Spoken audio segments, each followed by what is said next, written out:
उसने जाके कहा, चौधरी साहब आपको मालूम है आपकी गंदम के साथ क्या असर होता है? उसने कहा, मुझे तो नहीं पता क्या असर होता है, मैं तो गंदम मदरसे में भिजवा देता हूं। उसने कहा, आधी गंदम तो मौलवी साहब के घर चली जाती है। उसने कहा, अच्छा सुनो, आज के बाद मैं वो गंदम उसको डबल कर रहा हूं। अस्सलामु अलैकुम वरहमतुल्लाहि वबरकातुहू। बिस्मिल्लाह वस्सलातु वस्सलाम अला रसूलिल्लाह। नाज़रीन इकराम, मैं अक्सर एक जुमला अपने लिए सोचता हूं, कहता भी हूं और आपको भी कहूंगा। अपनी सोच को हमेशा मुस्बत रखें।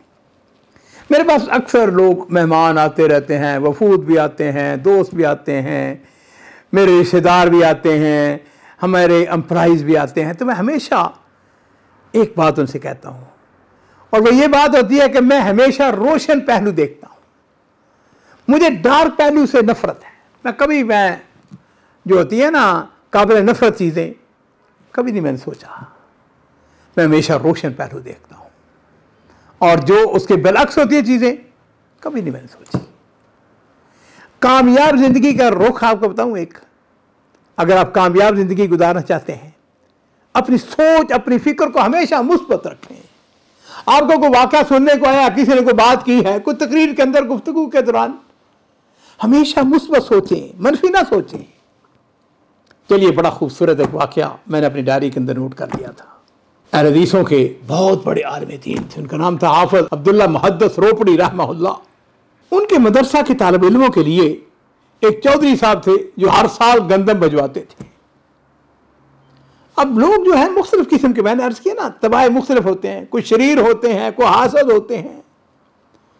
कोई आदमी था जिसको हाफिज अब्दुल्ला मुहद्दिस रहमहुल्लाह के साथ हसद था, शर था उसके दिल में।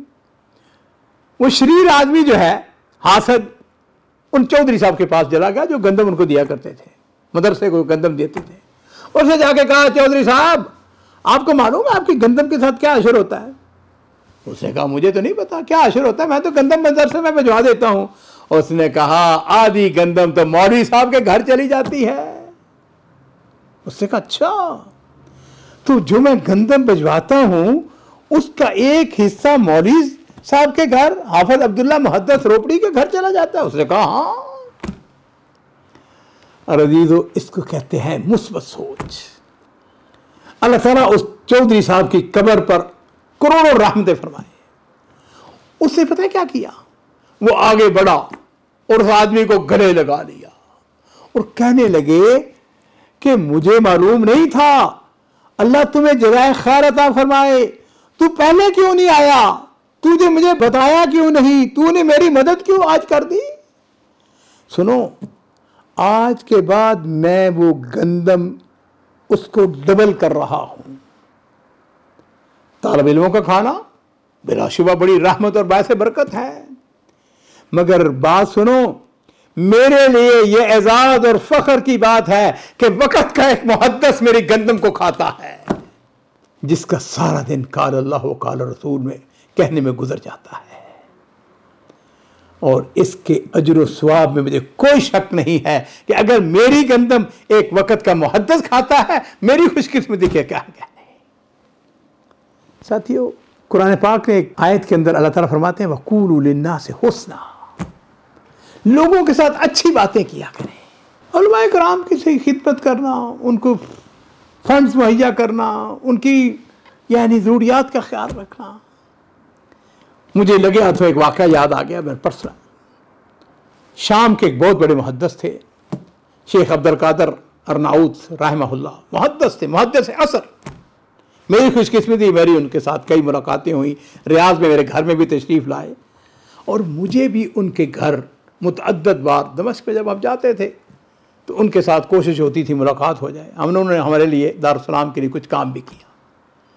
नाज़रीन इकराम, मुझे उनका वो घर भी याद है, पुराना घर, गलियों के अंदर, छोटी छोटी गलियों के अंदर, वो बड़ा उन्होंने एहतमाम किया, खाने पे बुलाया और शामी खाने उन्होंने खिलाए। आखिरी बार जब उनसे मुलाकात हुई है, इस बात को भी अब काफ़ी अरसा गुजर चुका है।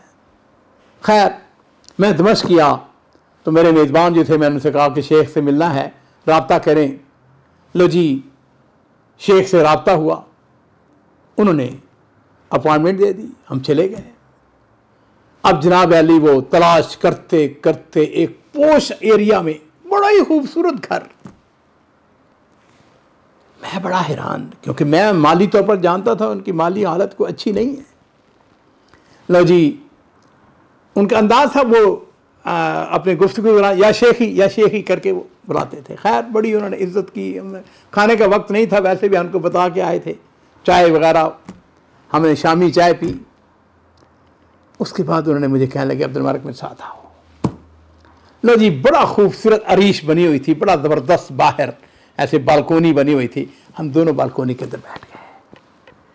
मुझे कहने लगे अब्दुल मालिक तुम्हें ताज्जुब होगा और तुम सोच रहे होगे कि ये इतना खूबसूरत घर शेख के पास कहां से आ गया। कहने लगे अब्दुल मालिक मैंने कभी सोचा भी नहीं था, और मैं जानता हूं ज़ाती तौर पर। कहने लगे कि सऊदी अरब से एक शेख आए, आलिम दीन, बहुत बड़े आलिम दीन थे। कहने लगे मेरे घर में आए, मेरे घर को देखा, और फिर कुछ अरसा गुजरा, दोबारा तशरीफ लाए और उनके हाथ में इस घर की चाबी थी।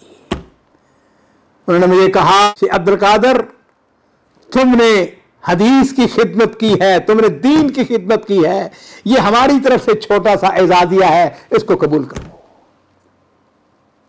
मेरे अजीजों, उलमा जो है खुदा की कसम जमाने के माशरे के सबसे बेहतरीन अगर को लोग वरसतुल अंबिया हैं, हम उनकी खिदमत क्यों ना करें, हम उनके क्यों ना पैर दबाएं, हम उनके घर में क्यों गिफ्ट ना भेजें। कोई गुनाह वाली बात नहीं है। एक आलिम दीन अगर अच्छा लिबास पहनता है, अच्छी गाड़ी है उसके पास, अच्छा घर है उसके पास, नेमत है।